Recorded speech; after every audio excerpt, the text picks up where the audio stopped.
નમસ્તે દર્શક મિત્રો, પુંછાબ ડિજિટલમાં ફરી એકવાર આપનું સ્વાગત છે.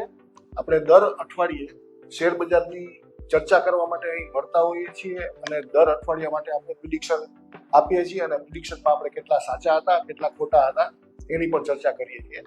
ગયા અઠવાડિયા માટે આપણી ચર્ચા એવી હતી કે 2 ટાઈમ સાયકલ ક્રેશ થતી હતી અને એક ટાઈમ સાયકલ નેગેટિવ હતી અને એક ટાઈમ સાયકલ પોઝિટિવ હતી. જેના અને આપણું કહેવાનું એવું પણ હતું કે નેગેટિવ ટાઈમ સાયકલ વધુ જોરદાર છે, એના હિસાબે બજારમાં નાનો મોટો ઘટાડો દેખાઈ જાય એવી શક્યતા આપણે અહીં વ્યક્ત કરેલી અને બજારે એ મુજબ જ આપણને ઘટાડો પણ દેખાડી દીધો છે. હવે આવતા સપ્તાહની વાત પણ ફટાફટ આપણને કરી દઉં તો ફરી એક વખત વોલેટાઇલ વીક આવી રહ્યું છે અને આ અઠવાડિયામાં પણ માર્કેટમાં સેલ ઓન રાઇઝ રહે એવી શક્યતા વધારે છે. હવે આપણે આટલી ચર્ચા ટૂંકમાં કરી લીધા પછી આજે આપણે મૂળ ચર્ચા અત્યારે જે ન્યૂઝ ડ્રીવન બજાર છે, આખી દુનિયામાં અત્યારે આર્થિક અને ઉર્જાનું સંકટ છે અને ક્યારે બજારમાં શું થાય એની કોઈ આપણે કડવી બહુ આપણા માટે અઘરી થઈ ગઈ છે. ટેકનિકલી વાત કરીએ, ફંડામેન્ટલી વાત કરીએ તો પણ બજાર કઈ રીતે આગળ વધે છે એ લોકો એટલે ચક્કર ખાઈ જાય એવી સ્થિતિ છે. આ સ્થિતિમાં આપણે અત્યારે જ્યારે રોકાણની વાત કરીએ તો કયા સેક્ટર ઉપર ફોકસ કરવું જોઈએ, કેવી રીતે બજારમાં સાવધાનીપૂર્વક રોકાણ કરવું જોઈએ અને ક્યારે બજારમાંથી નીકળવાનો વિચાર કરવો જોઈએ અથવા તો બજારમાં ક્યાં આપણે સ્થિર રહેવું એ જાણવા માટે આપણી સાથે આજે અમિતભાઈ ચાવડા છે. સ્ટોક માર્કેટમાં ખૂબ જ વર્ષોથી કામ કરે છે અને સ્ટોક એડવાઇઝર છે. તેમની પાસે સેક્ટરનું જે રોટેશન છે માર્કેટમાં એના વિશે ખૂબ જ નોલેજ છે અને એ નોલેજ આપણી સાથે વહેંચશે. અમિતભાઈ, તમારું સ્વાગત છે. તો સૌથી પહેલા તો આપણે માર્કેટમાં અત્યારે કયા સેક્ટર ઉપર ફોકસ કરીશું? ફોકસની અંદર અત્યારે જે આઈટી સેક્ટર એક આપણે કહેવામાં આવે છે કે ઘણા ટાઈમથી ચાલ્યું નથી, ઘણા વર્ષોથી, અને એના ઉપર એક બાજુ બોજો આવ્યો છે એઆઈ નો જે બોજો આવ્યો છે ઘણું નુકસાન કરી રહ્યું છે આઈટી સેક્ટરને. આઈટી સેક્ટરની અંદર ઇન્વેસ્ટમેન્ટ કરેલું છે એ લોકો બહુ પરેશાન છે. હવે પછીના દિવસોમાં આઈટી સેક્ટરની અંદર ઇન્વેસ્ટમેન્ટ કરવાથી શું થશે અને શું નહીં થાય એ આપણે જાણીએ તો આઈટી સેક્ટરથી દૂર રહેવું જરૂરી છે. એની અંદર ઇન્વેસ્ટમેન્ટ બને ત્યાં લગી ઓછું કરી તો સારું રહે. અમિતભાઈ, આઈટી વિશે અત્યારે લોકોમાં એવી વાતો ચાલી રહી છે કે અમુક સ્ટોક્સ છે એ 50% થી 70% સુધી તૂટી ગયા છે અને લોકો હવે એટ્રેક્ટ થવા લાગ્યા છે આઈટી તરફ. તો એ બાબતે તમારું શું કહેવું છે? આઈટી સેક્ટરનું ભવિષ્ય એઆઈના કારણે બહુ નબળું પડી ગયું છે અને ઇન્વેસ્ટર જે અગાઉના ટાઈમની અંદર ઇન્વેસ્ટર હતા એ આઈટી સેક્ટરમાંથી ઘણો ગ્રોથ ઓછો થઈ ગયો છે. તો જેથી કરીને આઈટી સેક્ટરમાંથી આપણે દૂર રહેવું, મારું એક મંતવ્ય છે, દૂર રહેવું જરૂરી છે. અને આવનારા દિવસોમાં એઆઈને સપોર્ટ આપતી જે બી વસ્તુ છે કે ડિફેન્સ છે કે ડિફેન્સનું ભવિષ્ય બહુ સારું લાગી રહ્યું છે. તો ડિફેન્સની અંદર એઆઈથી ફાયદો થાય છે તો એવા સ્ટોકની અંદર ઇન્વેસ્ટમેન્ટ આપણે વધારો કરવો જોઈએ.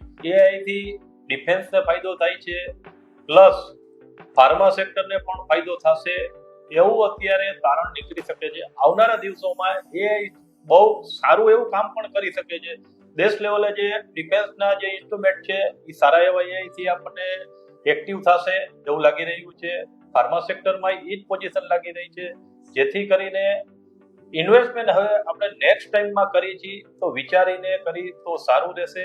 તો એઆઈથી ફાયદો થાય છે તો ત્યાં કરીએ આપણે, એઆઈથી નુકસાની થાય છે એ બાજુથી પાછા વળી શકી છે.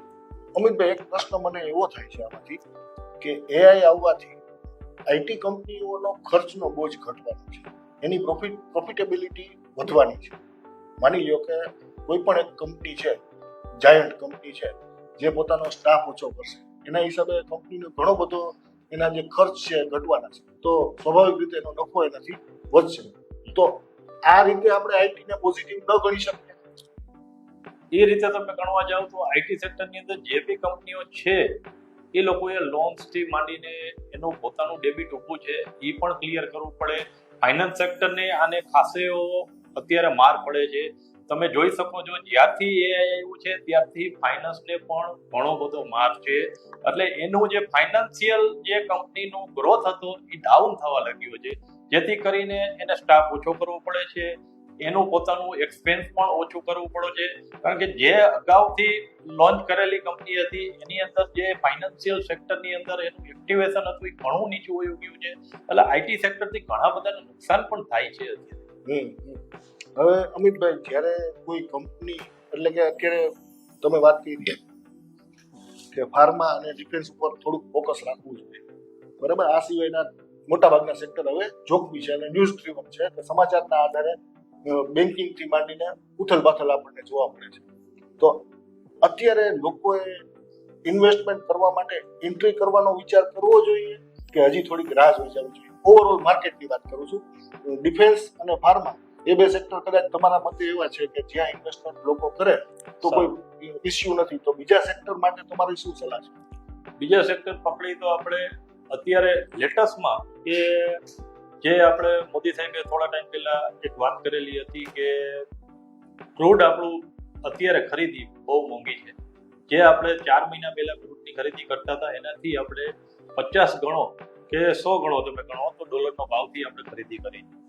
હવે એ પોસાય તેમ છે નહીં, તો એના માટે મોદી સાહેબે કીધેલું હતું કે ઇથેનોલનો ઉપયોગ કરશે. તો સુગર સેક્ટર બહુ સારું લાગી રહ્યું છે, જે અત્યારે આ વર્ષનો રેશિયો કાઢી તો ઉત્પાદન ઘણું ઓછું છે સુગરનું. બીજું કે એક્સપોર્ટ કરવાનું ગવર્મેન્ટે અત્યારે બેન લગાડી દીધું છે, સુગર સેક્ટરની અંદર એક્સપોર્ટ નહીં થાય. આનું તારણ એવું નીકળી રહ્યું છે કે સુગર સેક્ટરની અંદર ઘણો બાઉન્સ બેક આવી શકે આવનારા દિવસોમાં. ઇથેનોલનો ઉપયોગ ભારતની અંદર થવા મળશે પેટ્રોલની સાથે, તો સુગરની ડિમાન્ડ રહેવાની જ છે. અને અમિતભાઈ, એક બહુ થોડોક રસપ્રદ વાત એક બીજી એ પૂછવી છે તમને કે લોકોને મલ્ટીબેગરનો બહુ ભળભળિયો ઉઠી ગયો છે.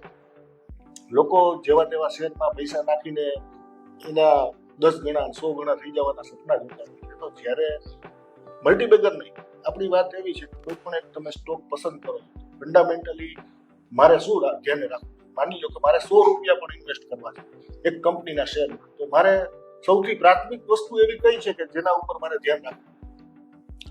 એ વાત કરીએ આપણે તો તમે એક સામાન્ય વસ્તુ છે કે આપણે જે ઘરની અંદર રહેતા હોય, શાક બકાલું લેડીઝ લેવા જાય, જેન્ટ્સ કાંઈ વસ્તુ લેવા જાય, 10 રૂપિયાની વસ્તુ લે છે ને તો એ બટેટા આમથી આમ આપણે ચેક કરીને લઈએ છીએ કે એક ડાઘવાળું બટેટું કે એક ડાઘવાળું શાકભાજી ઘરે નથી લઈ આવતા. હવે લાખો રૂપિયા આપણે ઇન્વેસ્ટ કરવા છે, લાખો રૂપિયા ઇન્વેસ્ટ કરી છીએ, તો આપણે વહેલા માર્કેટ કેપ છે કે સ્ટોક માર્કેટની અંદર જે જરૂરી વસ્તુ છે એ ચેક કરીને ઇન્વેસ્ટમેન્ટ કરવું જોઈએ. કોઈ બી વસ્તુ ખરાબ લઈ આવી નથી કરી શકતા, તો ખરાબ સ્ટોકે શું કામ લઈ આવી? અમિતભાઈ, તો હવે અત્યારે ઇન્વેસ્ટમેન્ટ કરવા માટે બીજું ડિફેન્સ અને ફાર્મા સિવાય બીજું કયું એવું સેક્ટર છે તમારી સલાહ છે કે એમાં ઇન્વેસ્ટ કરી શકાય એમ છે? કોવિડ પછી જ્યારે એક સેક્ટર બહુ ચાલ્યું હતું, power sector. Power sector Covid પછી બહુ એક વન સાઇડ ચાલ્યું હતું, ત્યાર પછી થોડું સ્લો પડી ગયું છે. આવનારા દિવસોમાં અત્યારે પણ પાવરની ડિમાન્ડ જાજી છે, રહેવાની છે. ઇન્સ્ટ્રુમેન્ટ બધા પાવર ઉપર જ ઉપયોગ થાય છે. આવનારા દિવસોમાં પાવર સિવાય આપણે આગળ નહીં વધી શકીએ. પાવર, એનર્જી અને ગ્રીન, આ 3 વસ્તુની અંદર ઇન્વેસ્ટમેન્ટ કરવું જરૂરી છે, કારણ કે આવનારા દિવસોની અંદર જે રેટ છે એના 3 થી 4 ગણા રેટ થવાની શક્યતા પૂરેપૂરી લાગી રહી છે. અમિતભાઈ, તમારો ખૂબ ખૂબ આભાર.